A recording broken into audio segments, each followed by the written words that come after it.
Hi, it's Alex. I want to take a look at Romans 9:30 to 32 here today with a focus on the logical relationship of question and answer, Q&A.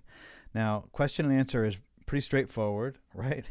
It's the statement of a question and an answer to that question, and the key words we're looking for really aren't words at all. They're really question marks, right? Are the thing that we're looking for. Questions that are formed to set off that we have a question and answer. Now, sometimes in the biblical text, obviously, we run into a place where there's a rhetorical question, right? And then we can rephrase, for the sake of arcing, we can rephrase a rhetorical question as a statement if there's no answer to that question explicitly in the text. But here in Romans 9:30 to 32, we have an example in the text of how Q&A, how question and answer forms the basic building blocks of Paul's argument in this dialogical style of argument that he employs. So let me read this, and we'll take a look at this together. What shall we say then? Question. Answer, that Gentiles who did not pursue a righteousness have attained it. That is, another key word, a righteousness that is by faith. But that Israel, who pursued a law that would lead to righteousness, did not succeed in reaching that law. Why? Another question mark. Because they did not pursue it by faith, but as if it were based on works. So we see a couple of questions that are asked. What shall we say then? And why? That become the basic building blocks for Paul's argument to move the argument forward. Let me show you how I broke this down into its propositions, and then we can look at the relationship between the propositions. Let me get the whole proposition in here. First proposition is this first question. What shall we say then? Question mark. And then the answer is the rest of through 31a. That Gentiles who did not pursue a righteousness have attained it. Next proposition, that is a righteousness that is by faith. Next proposition, but that Israel who pursued a law that would lead to righteousness did not succeed in reaching that law. Now, I kept this as one whole, even though it's pretty long, as one proposition. You do see the idea explanation, this pronoun clause here, Israel who pursued a law that would lead to righteousness.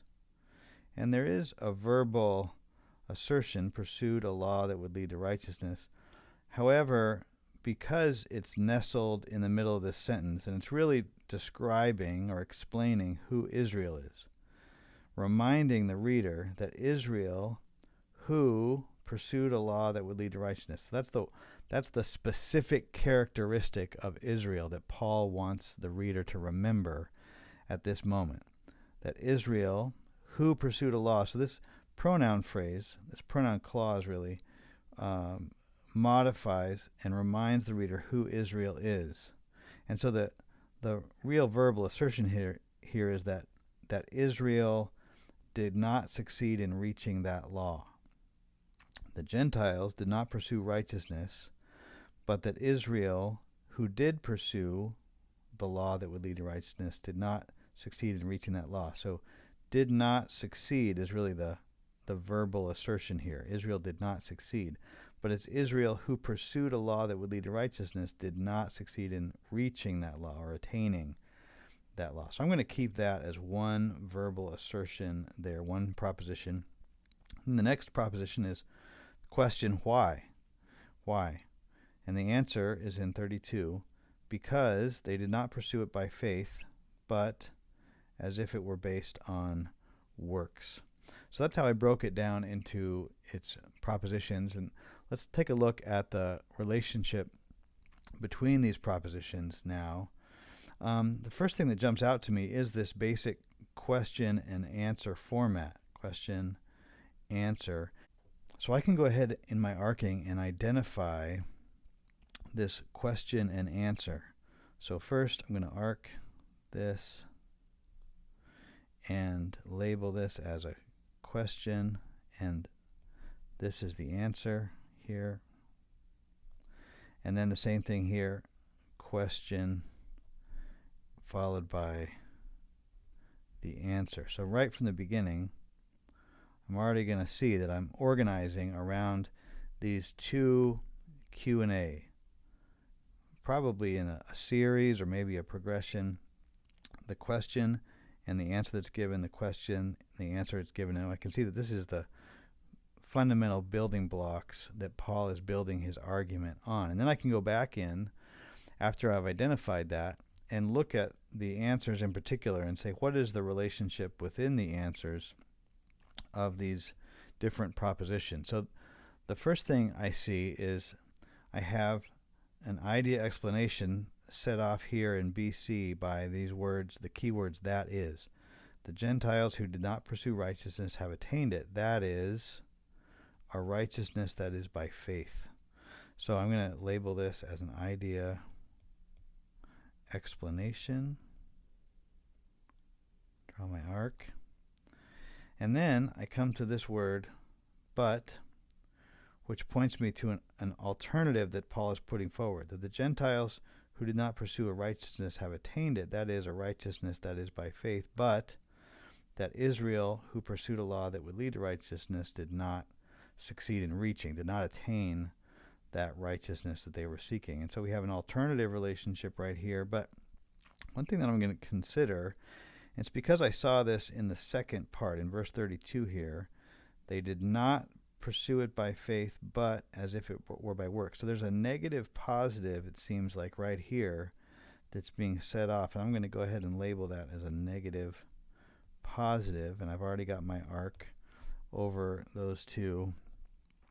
This contrast that's being set up, not simply in a coordinate relationship, but as a subordinate relationship of negative positive, that Paul's point here is really that they did not pursue it by faith, but as if it were based on works. That's why Israel did not attain it.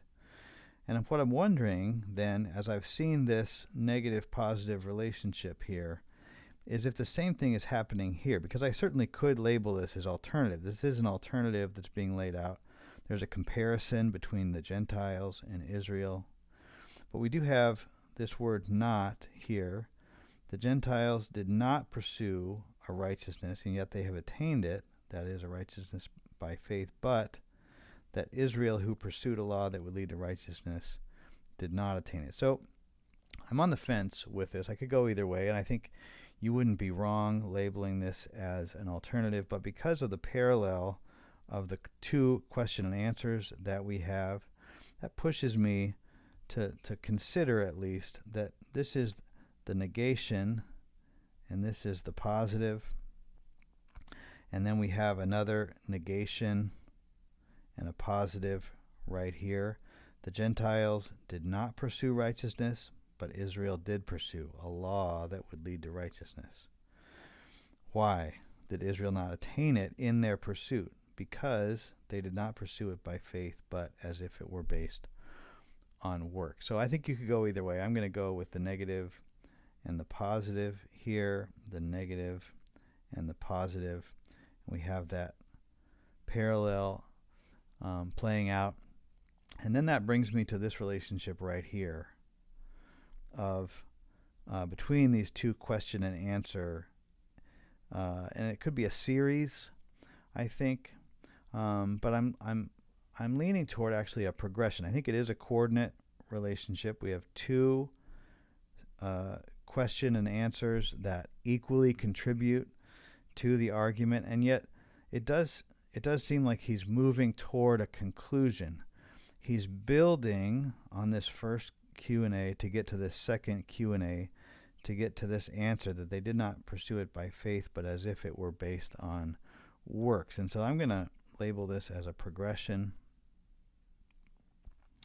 because I think Paul is intending to use this Q&A in order to build toward this Q&A to get to this answer right here, as if, or why Israel, who pursued a law that would lead to righteousness, did not achieve that. And so that's how I would arc Romans 9:30 to 32. And notice how he uses questions to move his argument forward. This Q&A pattern, Q&A pattern that he uses. We can speculate on this dialogical teaching method that he employs because we know, Paul was educated in the rabbinical tradition, probably also was exposed to the Hellenistic rhetorical tradition. And it certainly, though, is something that we can learn from and follow and use in our own teaching, and certainly follow Paul's question and answer method as he goes through the text in our own teaching. His point seems to be that with this Q&A, he's contrasting the Gentiles who did not pursue righteousness and yet have attained it, as if this righteousness that is by faith has pursued them even though they didn't pursue it. And in Christ, that is certainly true, that Christ has pursued salvation for the Gentiles, a salvation that's by faith, while Israel pursued a law that would lead to righteousness. They pursued a law that would lead to righteousness, and yet they have not attained this righteousness. And Paul says, why? Why is this? Those who did not pursue righteousness have attained it, but those who did pursue a law that would lead to righteousness did not attain it. Why? That's the all-important question, because Paul wants his readers to also attain this righteousness. And his answer is because Israel did not pursue it by faith, but as if it were based on works. And this is a very important phrase right here, as if it were based on works. It's important because Paul is arguing that it was never based on works. There was never a time when Israel was saved or attained righteousness by their works. The righteousness that the law pointed to was always attained by faith, and that righteousness by faith has now been delivered to the Gentiles in Christ. As Paul concludes in Romans chapter 10, verse 4, for Christ is the end of the law for righteousness to everyone who believes. And so he wants to drive this point home, and he's using this question and answer dialogical style to drive home that point here in Romans 9:30 to 32, using the logical relationships of question and answer.